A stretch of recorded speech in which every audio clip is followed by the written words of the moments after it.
السلام عليكم ورحمة الله وبركاته. أعوذ بالله من الشيطان الرجيم. بسم الله الرحمن الرحيم. الحمد لله رب العالمين والصلاة والسلام على أشرف المرسلين وعلى آله وصحبه الفائزين أما بعد. ബഹുമാനവും ആദരവും നിറഞ്ഞ പ്രിയപ്പെട്ട ശ്രോതാക്കളെ, സഹോദരങ്ങളെ, ഇന്ന് ഞാൻ നിങ്ങളുമായി സംസാരിക്കാൻ പോകുന്ന വിഷയം നമ്മൾ ഓരോരുത്തരെയും അലട്ടിക്കൊണ്ടിരിക്കുന്ന, പ്രയാസപ്പെടുത്തിക്കൊണ്ടിരിക്കുന്ന, അതുവഴി പലപ്പോഴും ജീവൻ പോലും നഷ്ടപ്പെടുത്തിക്കൊണ്ടിരിക്കുന്ന ഒരു ഭീകരമായ സംഭവം, അതായത് കടം. ഈ കടം മൂലം ഒരുപാട് ആളുകൾ അവരുടെ ജീവിതം തന്നെ അവസാനിപ്പിക്കുന്ന ഒരു കാഴ്ചയാണ് നമ്മുടെ ഇന്നത്തെ ഈ കാലികമായ സാഹചര്യങ്ങളിൽ നമുക്ക് കാണാൻ സാധിക്കുന്നത്. ഇന്നത്തെ ഈ സാഹചര്യങ്ങളിൽ, ഇന്നത്തെ ഈ ഒരു അവസ്ഥയിൽ വീട് കെട്ടാൻ വേണ്ടിയും അതുപോലെ തന്നെ കല്യാണത്തിന് വേണ്ടിയും കച്ചവടത്തിന് വേണ്ടിയും കടമൊക്കെ വാങ്ങി, ബാങ്കിൽ നിന്നും മറ്റും ലോണ് വാങ്ങി അത് വീട്ടാൻ സാധിക്കാതെ ജീവൻ തന്നെ അവസാനിപ്പിക്കുന്ന ഒരു രംഗം നമ്മൾ കാണുമ്പോൾ നമുക്കിതിനെന്തെങ്കിലും പരിഹാരം പരിശുദ്ധ ദീനിലുണ്ടോ, ഹബീബായ നബി തങ്ങൾ നമുക്ക് പഠിപ്പിച്ചു തന്നിട്ടുണ്ടോ എന്ന് നമ്മൾ പരിശോധിക്കുമ്പോൾ നമുക്കറിയാം, മഹാനായ റസൂലുള്ളാഹി സ്വല്ലല്ലാഹു അലൈഹി വസല്ലം തങ്ങൾ എല്ലാത്തിനും നമുക്ക് അനുഗ്രഹമായി വന്ന നബി തങ്ങൾ ഈ ഒരു പ്രശ്നത്തിനും നമുക്ക് വഴി കാണിച്ചു തന്നിട്ടുണ്ട്. കടത്തിന് വേണ്ടി കടം വീട്ടാനുള്ള വഴികൾ നബി തങ്ങൾ കാണിച്ചു തന്നിട്ടുണ്ട്. ഒരിക്കൽ മഹാനായ മുആദ് റളിയല്ലാഹു അൻഹുവിനെ വിളിച്ചും കൊണ്ട് ഹബീബായ നബി തങ്ങൾ അദ്ദേഹത്തോട് ചോദിക്കുകയാണ്, യാ മുആദ്, അലാ ഉഅല്ലിമുക ദുആഅൻ തദ്ഉ ബിഹി. മുആദേ, നിങ്ങൾക്ക് ഞാനൊരു ദുആ പഠിപ്പിച്ചു തരട്ടെയോ? ആ ദുആ എങ്കാലും നിങ്ങൾ ദുആ ചെയ്യുകയാണെങ്കിൽ, പ്രാർത്ഥിക്കുകയാണെങ്കിൽ, ലൗ കാന അലൈക മിസ്ലു ജബലി ഉഹദിൻ ദൈന ലഅദ്ദല്ലാഹു അൻക. ആ ദുആ നിങ്ങൾ പതിവാക്കുകയാണെങ്കിൽ, നിത്യമാക്കുകയാണെങ്കിൽ, നിങ്ങളുടെ മേൽ ഉഹുദ് മലം പോലെയുള്ള അത്രയും കടങ്ങളുണ്ടെങ്കിൽ പോലും പടച്ച റബ്ബ് നിങ്ങളുടെ കടങ്ങളെല്ലാം വീട്ടിത്തരും. അതുകൊണ്ട് ഈ ദുആ നിങ്ങൾ പതിവാക്കണമെന്ന് പറഞ്ഞും കൊണ്ട് നബി തങ്ങൾ അദ്ദേഹത്തിനേക്ക് ആ ദുആ പഠിപ്പിച്ചു കൊടുക്കുകയാണ്. എന്താണ് ആ ദുആ? പ്രിയപ്പെട്ടവരെ, എല്ലാവരും ഇതൊന്ന് ശ്രദ്ധിക്കുക, പഠിക്കുക, ജീവിതത്തിൽ നിത്യമാക്കുക. അതുവഴി നമ്മുടെ കടങ്ങൾ, പ്രയാസങ്ങൾ, പ്രതിസന്ധികൾ നമുക്ക് പരിഹരിച്ചെടുക്കാൻ സാധിക്കും. നബി തങ്ങൾ അദ്ദേഹത്തോട് പറയുകയാണ്, മുആദേ, നിങ്ങൾ ഇങ്ങനെ പ്രാർത്ഥിക്കുക, അല്ലാഹുമ്മ മാലിക്കൽ മുൽക്കി തുത്തിൽ മുൽക മൻ തശാഉ വ തൻസിഉൽ മുൽക മിമ്മൻ തശാഉ വ തുഇസ്സു മൻ തശാഉ വ തുദില്ലു മൻ തശാഉ ബിയദികൽ ഖൈർ ഇന്നക അലാ കുല്ലി ഷൈഇൻ ഖദീർ റഹ്മാനദ് ദുനിയാ വൽ ആഖിറ വ റഹീമഹുമാ തുഅതീഹിമാ മൻ തശാഉ വ തംനഉ മിൻഹുമാ മൻ തശാഉ ഇർഹംനി റഹ്മതൻ തുഗ്നീനി ബിഹാ അർറഹ്മതി മൻ സിവാക്. എന്തൊരു നല്ല പ്രാർത്ഥനയാണ്. നബി തങ്ങൾ ഈ ദുആ മുആദ് റളിയല്ലാഹു അൻഹുവിനെ പഠിപ്പിച്ചു കൊടുക്കുകയും അങ്ങനെ അദ്ദേഹം അത് നിത്യമാക്കുകയും ചെയ്തപ്പോൾ അദ്ദേഹത്തിൻ്റെ കടങ്ങൾ തീർന്നു കിട്ടി എന്ന് ചരിത്രം പഠിപ്പിക്കുമ്പോൾ, ഹദീസുകൾ പഠിപ്പിക്കുമ്പോൾ, പ്രിയപ്പെട്ടവരെ, നമുക്കും ഇത് പതിവാക്കാം, നമുക്കും ഇത് നിത്യമാക്കാം. അതുവഴി നമ്മുടെ പ്രയാസങ്ങൾ, ടെൻഷനുകൾ നമുക്ക് മാറിക്കിട്ടും. നമ്മുടെ കടങ്ങൾ അല്പാൽപമായി നമ്മിൽ നിന്നും അതാ വിട്ടുപോകുന്നതായി, വീടപ്പെടുന്നതായി നമ്മുടെ അനുഭവത്തിന് വരും. കാരണം ഈ ദുആ പഠിപ്പിച്ചു തന്നത് ഹബീബായ നബി തങ്ങളാണ്. ഹബീബായ നബി തങ്ങൾ പഠിപ്പിച്ചു തന്നത് അള്ളാഹുവിൽ നിന്നുള്ള പ്രത്യേക നിർദ്ദേശപ്രകാരമാണെന്നത് പറയേണ്ട ആവശ്യമില്ലല്ലോ. പടച്ച റബ്ബ് നമുക്കറിയാം, നമ്മെ സൃഷ്ടിച്ച് പരിപാലിക്കുന്ന പടച്ച റബ്ബ്, അവൻ്റെ ഖജനാവ് ഒരിക്കലും തീരാത്ത ഖജനാവാണ്. അവൻ്റെ ഖജനാവിൽ നിന്ന് എത്ര കൊടുത്താലും എത്ര ചെലവഴിച്ചാലും അതൊരിക്കലും തീർന്നു പോവുകയില്ല, നശിച്ചു പോവുകയില്ല. അതുകൊണ്ട് പ്രിയപ്പെട്ടവരെ, ഈ ദുആ നാം നിത്യമാക്കുക. നമ്മുടെ പ്രയാസങ്ങൾ, കടങ്ങൾ തീർന്നു കിട്ടാനത് കാരണമായി തീരും. ഇങ്ങനെ നമുക്ക് എത്ര ലക്ഷങ്ങൾ കടമുണ്ടെങ്കിലും, കോടികൾ കടമുണ്ടെങ്കിലും അതൊക്കെയും വീട്ടാൻ പടച്ച റബ്ബിന് സാധിക്കും. ഈ എത്ര ഉദാഹരണങ്ങളാണ് നമുക്ക് പറയാനുള്ളത്. നിങ്ങൾ നോക്കൂ, ഒരു പ്രഭാഷണം, അദ്ദേഹത്തിന് ആ ഉസ്താദിന് 7 കോടിയോളം കടങ്ങളാണ്. ആ കടം തീർന്ന ചരിത്രം, അദ്ദേഹം പതിവാക്കിയ ദിക്ർ, അതിൻ്റെ മഹത്വങ്ങൾ അദ്ദേഹം പറഞ്ഞു തരികയാണ്. പ്രഭാഷണത്തിൽ നിങ്ങളൊന്ന് കേട്ടു നോക്കൂ. അതുകൊണ്ട് പ്രിയപ്പെട്ടവരെ, നമ്മളിത് നിത്യമാക്കുക, ദായ്മയാക്കുക. അള്ളാഹു നമ്മുടെ കടങ്ങളൊക്കെ വീട്ടി നമുക്ക് സന്തോഷവും സമാധാനവും നൽകി അനുഗ്രഹിക്കുമാറാവട്ടെ. ഈ ഒരു പ്രഭാഷണം നിങ്ങളൊന്ന് കേട്ടു നോക്കൂ പ്രിയപ്പെട്ടവരെ. ഞാനിങ്ങനെ ഒരു ബേജാറും കൊണ്ട് മദീനയിൽ ചെന്നതാണ്. അന്ന് എനിക്ക് 7 കോടി രൂപ കടണ്ട്. 7 കോടി. എൻ്റെ കുട്ടിയെക്കരി വാങ്ങിയതല്ല, നമ്മള് വിദ്യാഭ്യാസ സ്ഥാപനങ്ങൾ ഉണ്ടാക്കിയതാണ്. യതീം മക്കൾക്കും പാവപ്പെട്ടവർക്കും മുത്തഅല്ലിമീങ്ങൾക്കും ഒക്കെ സ്ഥാപനം ഉണ്ടാക്കാൻ വേണ്ടി അങ്ങനെ കടം വാങ്ങിയതാണ്. അപ്പൊ കടം കൊണ്ട് ബേജാറും കൊണ്ടാണ് റസൂലുള്ളാഹിന്റെ അടുത്ത് ചെയ്യുന്നത്. വീട്ടാനിപ്പോ എടുക്കാൻ പോകാൻ മദീനത്തേക്കല്ലാതെ വേറെ പോകാൻ പറ്റില്ല. അല്ലാഹു തആല പറഞ്ഞിട്ടുള്ള ഈ പ്രബോധന ചരിത്രമൊക്കെ നമ്മൾ പരിശോധിച്ചാൽ ആ കാലഘട്ടങ്ങളിൽ ജീവിച്ചിരുന്ന ജനങ്ങളിൽ വളരെ കുറച്ച് ആളുകളാണ് ഇസ്ലാം സ്വീകരിച്ചത് എന്ന് കാണാൻ പറ്റും. നൂഹ് നബി അലൈഹിസ്സലാം അബുൽ അംബിയാഇ എന്നറിയപ്പെടുന്ന പ്രവാചകന്മാരുടെ പിതാവ് എന്ന പേരിൽ പ്രസിദ്ധനായ മഹാനാണ് നൂഹ് നബി അലൈഹിസ്സലാം. നൂഹ് നബി അലൈഹിസ്സലാം ദഅവത്ത് നടത്തി എത്ര കൊല്ല പ്രബോധനം? 950 കൊല്ലം. 1000 കൊല്ലങ്ങൾക്ക് 50 കൊല്ലത്തിന്റെ കുറവ്.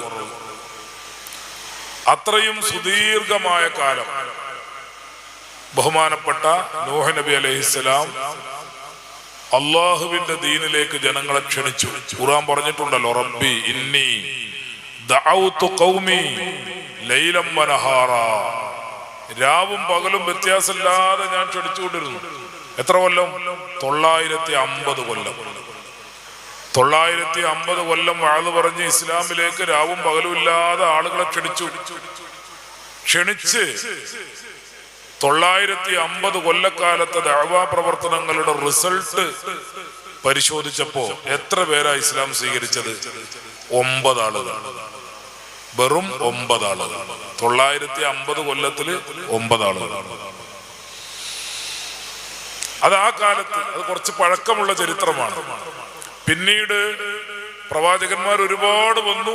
ആ പ്രവാചകന്മാർക്ക് അവസാനം കുറിച്ച് മുഹമ്മദുർ റസൂലുള്ളാഹി സ്വല്ലല്ലാഹു അലൈഹി വസല്ലം. അള്ളാഹുവിന്റെ റസൂല് ദഅവത്ത് നടത്തി, പ്രബോധന പ്രവർത്തനങ്ങൾ നടത്തി, വഅദ് പറഞ്ഞു, പ്രസംഗിച്ചു. 23 കൊല്ലം. 23 കൊല്ലം. 23 കൊല്ലം കഴിഞ്ഞ് അറഫ മൈതാനിയിൽ വിടവാങ്ങൽ ഹജ്ജ് എന്ന പേരിൽ അറിയപ്പെടുന്ന ഹജ്ജത്തുൽ വിദാ, അന്ന് അറഫ മൈതാനിയിൽ ഒരുമിച്ച് കൂടിയ ജനങ്ങൾ എത്രയാ? 1.25 ലക്ഷം മുസ്ലിമീങ്ങൾ. അന്ന് അറേബ്യയിൽ ഒട്ടാകെ 8 ലക്ഷത്തോളം മുസ്ലിമീങ്ങൾ ഉണ്ടെന്ന് ചില ചരിത്രകാരന്മാർ പറഞ്ഞിട്ടുണ്ട്. പക്ഷേ ഈ 8 ലക്ഷം എന്ന് പറയുന്നത് അന്നത്തെ ജനസംഖ്യ അപേക്ഷിച്ച് വളരെ തുച്ഛമാണ്. ജനസംഖ്യ അപേക്ഷിച്ച് വളരെ കുറച്ച് ആൾക്കാരാണ് ഇസ്ലാമിലേക്ക് വന്നത്. അതൊരു കാലം. ഇനി നമ്മളിപ്പോ ജീവിക്കുന്ന ഈ കാലം നോക്ക്. നമ്മളിപ്പോ ജീവിച്ചുകൊണ്ടിരിക്കുന്ന വർത്തമാന കാലം എത്രയാ മനുഷ്യന്മാര്? 700 കോടി മനുഷ്യരാണ് ലോകത്ത്. 700 കോടി. ഈ 700 കോടിയിൽ മുസ്ലിമീങ്ങൾ എത്രയാ? 150 കോടി. എല്ലാ ഇതും കൂടി ഒന്നും കൂടി നമ്മൾ അങ്ങോട്ട് കണത്തിൽ പറഞ്ഞാൽ 200 കോടി. 200 കോടി മുസ്ലിമീങ്ങൾ ലോകത്താകെ. 500 കോടിയും പുറത്താണ്. 500 കോടിയും പുറത്താണ്. ഞാനിത് നിങ്ങളോട് ഈ കണക്കുകളൊക്കെ ഇങ്ങനെ പറഞ്ഞത്, ചരിത്രമൊക്കെ പറഞ്ഞത് നമുക്ക് അല്ലാഹു നൽകിയ വലിയ തൗഫീഖിനെ ഓർമ്മപ്പെടുത്താനാണ്. 500 കോടി ഒരു ഭാഗത്തും 200 കോടി മറ്റൊരു ഭാഗത്തും നിൽക്കുമ്പോൾ സ്വാഭാവികമായ സാധ്യത നാം എവിടെ ഉൾപ്പെടാനാണ്? ആ ഭൂരിപക്ഷത്തിൽ ഉൾപ്പെടാനാണ്. ആ ഭൂരിപക്ഷത്തിൽ ഉൾപ്പെടാനാണ് സാധ്യത കൂടുതൽ. പക്ഷെ അല്ലാഹു തആല നമ്മെ ഈ ന്യൂനപക്ഷത്തിൽ ഉൾപ്പെടുത്തി. 200 കോടി ജനങ്ങൾ വരുന്ന, അള്ളാഹുവിന്റെ ഹിദായത്ത് സ്വീകരിച്ച, അള്ളാഹുവിന്റെ റസൂലിന്റെ റിസാലത്ത് അംഗീകരിക്കുന്ന, പരലോകത്തിൽ വിശ്വസിക്കുന്ന ആ മുഅ്മിനീങ്ങളുടെ കൂട്ടത്തിൽ അള്ളാഹു നമ്മെ ഉൾപ്പെടുത്തി തന്നു. എന്തെങ്കിലും പ്രത്യേകം നമ്മൾ ചെയ്തിട്ടുണ്ടോ? എന്തെങ്കിലും ഇപ്പൊ മുസ്ലിം ആകാൻ വേണ്ടി പ്രത്യേകിച്ച് എന്തെങ്കിലും ചെയ്തോ? ഹിദായത്ത് തരാൻ വേണ്ടി പ്രത്യേകിച്ച് എന്തെങ്കിലും ചെയ്തോ? ഒന്നും ചെയ്തിട്ടില്ല. അള്ളാഹുവിന്റെ ഓശാനം, അള്ളാഹുവിന്റെ മഹദായ ഫളല്. ആ ഫളല് കൊണ്ട് അള്ളാഹു നമ്മെ മുസ്ലിമീങ്ങളാക്കി. ഒരു മുസ്ലിമായ മാതാവിന്റെയും മുസ്ലിമായ പിതാവിന്റെയും മക്കളായി ജനിക്കാൻ അള്ളാഹു നമുക്ക് അവസരം തന്നു. ഈ അവസരം തന്ന മുഅ്മിനീങ്ങളോട് അള്ളാഹു ഒരു കാര്യം പറഞ്ഞിട്ടുണ്ട്. എല്ലാ സമയത്തും വെള്ളിയാഴ്ച ദിവസം നമ്മൾ ഖുത്ബയിൽ കേൾക്കുന്ന ഒരു ആയത്തുണ്ട്. ഒരുപക്ഷെ ആ ആയത്ത് അല്ലെങ്കിൽ അതിന് സമാനമായ മറ്റായത്തുകൾ, അതില്ലാത്ത ഒരു ഖുത്ബ ഉണ്ടാവില്ല. യാ അയ്യുഹല്ലദീന ആമനു തഖുല്ലാഹ ഹഖ്ക തുഖാതിഹി വലാ തമൂതുന്ന ഇല്ലാ വഅൻതും മുസ്ലിമൂൻ. ഈ ഒരു ആയത്ത് മാത്രം നമ്മൾ ഈ ഉസ്താദുമാര് വാദ് പറഞ്ഞാൽ ദിവസങ്ങളോളം വാദ് പറയണം. യാ അയ്യുഹല്ലദീന ആമനു, മുഅ്മിനീങ്ങളെ, ഇത്തഖുല്ലാഹ്, നിങ്ങൾ അല്ലാഹ്ക്ക് തഖ്വ ചെയ്ത് ജീവിക്കണം, അല്ലാഹനെ പേടിച്ച് അനുസരിച്ച് ജീവിക്കണം. തഖ്വ എന്ന് പറഞ്ഞാൽ ഇംതിസാലു അവാമിരില്ലാഹി വജ്തിനാബു നവാഹി, അള്ളാഹുവിന്റെ കൽപ്പനകൾ അനുസരിക്കുക, അള്ളാഹു പാടില്ല എന്ന് പറയുന്ന കാര്യങ്ങളിൽ നിന്ന് മാറി നിൽക്കുക. ഇതാണ് തഖ്വ. ആ തഖ്വ അനുസരിച്ച് നിങ്ങൾ ജീവിക്കണം. അത് പറയേണ്ട വേറെ വിഷയമാണ്, അതവിടെ നിൽക്കട്ടെ. ഈ ആയത്തിന്റെ അവസാനം അല്ലാഹു തആല മുസ്ലിമീങ്ങളോട് ഒരു വസിയ്യത്ത്. ഏതാണ് ഈ മുസ്ലിമീങ്ങൾ? അള്ളാഹു ഹിദായത്ത് കൊണ്ട് അനുഗ്രഹിച്ച മുസ്ലിമീങ്ങൾ, അല്ലാഹു തആല ഹിദായത്ത് നൽകിയ മുസ്ലിമീങ്ങളായ നമ്മോട് നേരത്തെ പറഞ്ഞ 500 കോടിയിൽ ഉൾപ്പെടുത്താതെ മുസ്ലിമായ മാതാവിന്റെയും മുസ്ലിമായ പിതാവിന്റെയും മക്കളായി ജനിക്കാൻ അവസരം ലഭിച്ച നമ്മോട് അള്ളാഹു പറയാണ്, വലാ തമൂതുന്ന ഇല്ലാ വഅൻതും മുസ്ലിമൂൻ. ഞാൻ നിങ്ങൾക്ക് മുസ്ലിമീങ്ങളായി ജനിക്കാൻ അവസരം തന്നല്ലോ, നിങ്ങൾ മുസ്ലിമീങ്ങളായി ജനിച്ചു. മുസ്ലിമീങ്ങളായി ജനിച്ചിട്ട് കാഫിറായി ചത്തുപോകുന്ന ആൾക്കാരുണ്ട്.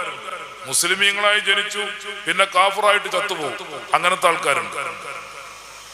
അങ്ങനെയും നിങ്ങളായിട്ടില്ല, നിങ്ങളിപ്പോൾ മുസ്ലിമീങ്ങളായി ജീവിച്ചുകൊണ്ടിരിക്കുന്നു. മുസ്ലിമീങ്ങളായി ജനിച്ചു, മുസ്ലിമീങ്ങളായി ജീവിച്ചുകൊണ്ടിരിക്കുന്നു. അങ്ങനെയുള്ള നമ്മോട് അല്ലാഹു പറയാണ്, വലാ തമൂതുന്ന ഇല്ലാ വഅൻതും മുസ്ലിമൂൻ. നിങ്ങൾ മരിക്കണ സമയത്ത് മുസ്ലിമീങ്ങളായിട്ടല്ലാതെ മരിക്കാൻ പാടില്ല. മരിക്കുമ്പോൾ മുസ്ലിമീങ്ങളായി മരിക്കണം. നമ്മളെ ഉമ്മമാര് സംഭാവന തന്നത് വായിച്ചത് കേട്ടില്ലേ?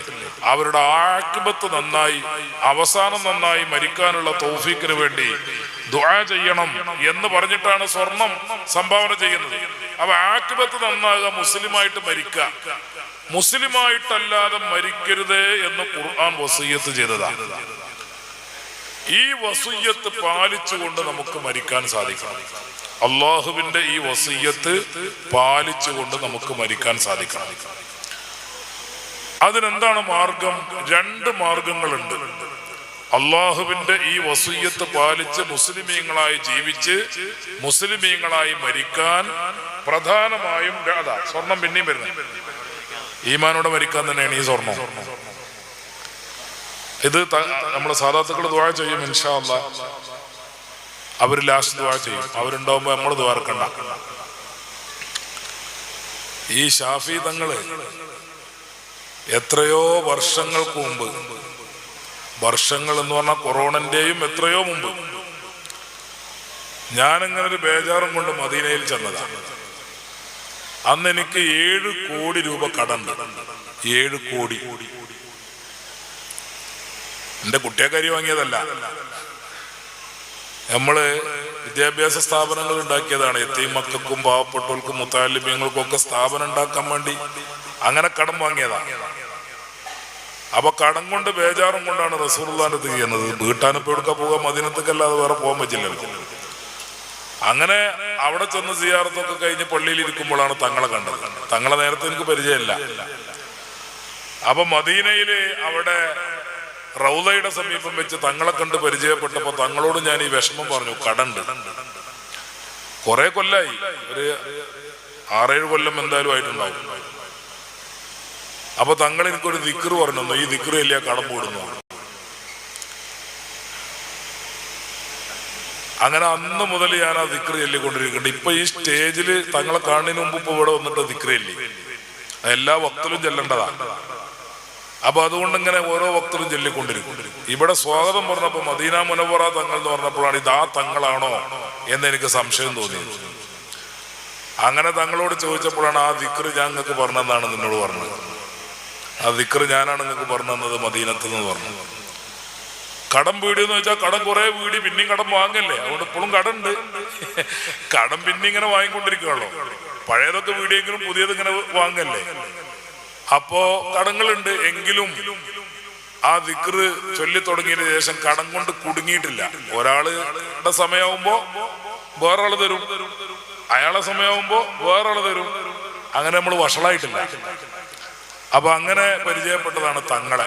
അങ്ങനെ ഒരുപാട് മഹാന്മാരോട് ദ്വാർക്കാനുണ്ടെന്ന് പറഞ്ഞപ്പോ തങ്ങളെ പറഞ്ഞു പോയതാ, തങ്ങളെ ഓർമ്മയതാ.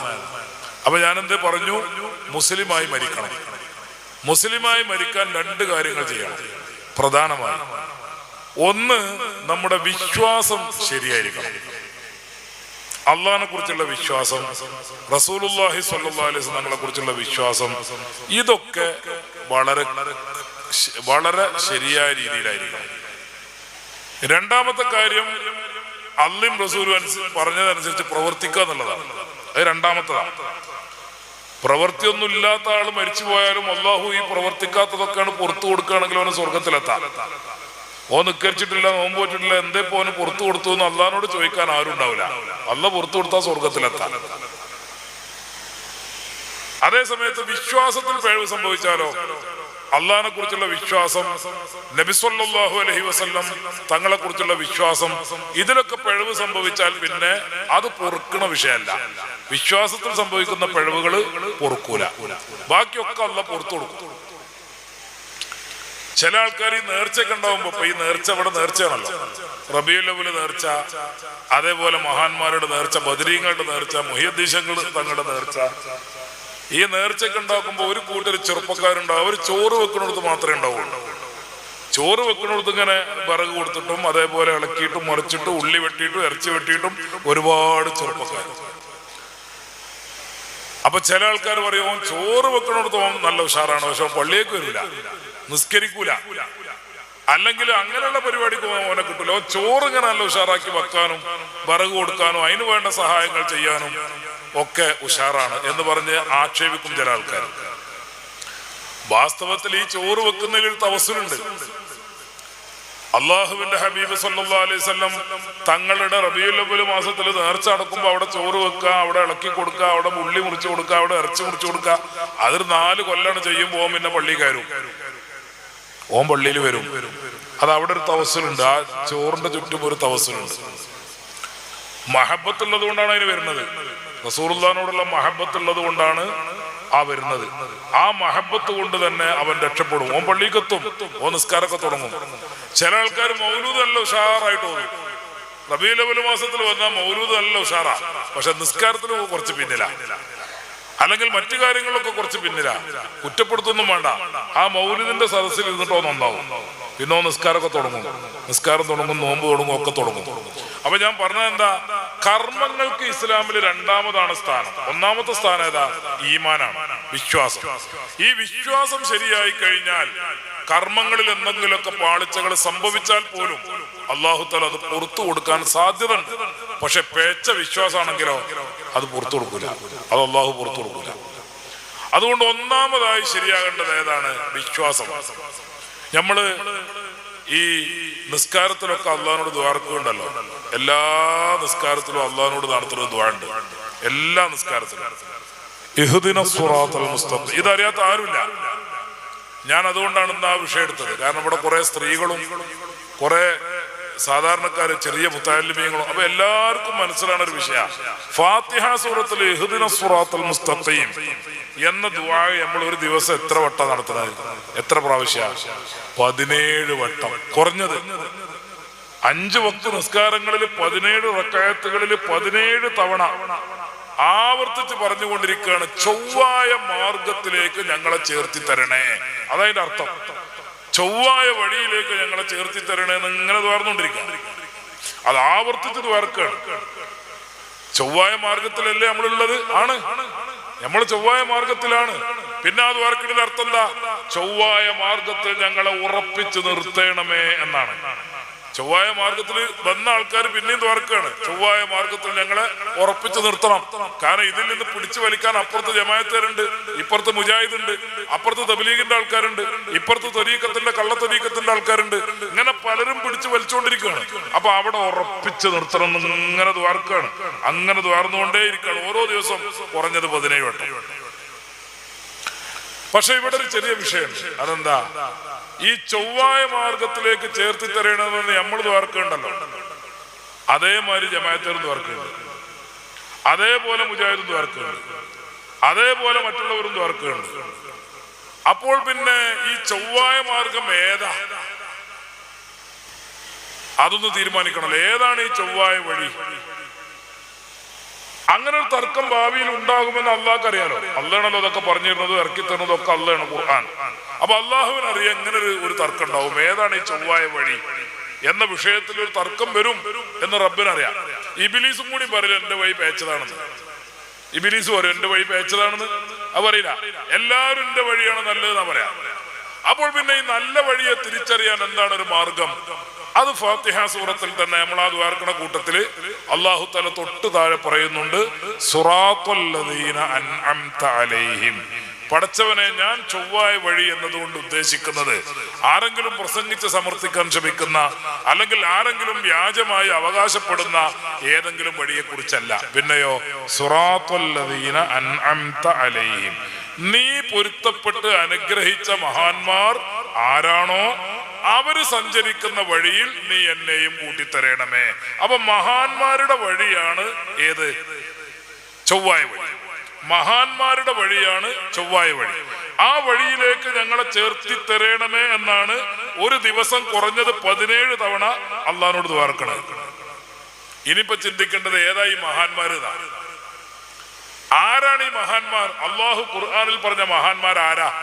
മഹാന്മാരുടെ വഴിയിലേക്ക് ഞങ്ങളെ ചേർത്തി തരണമേ എന്ന് നമ്മൾ ദ്വാർക്കാണ്. ഓരോ ദിവസവും നിസ്കാരത്തിൽ ഇങ്ങനെ ദ്വാർക്കാണ്.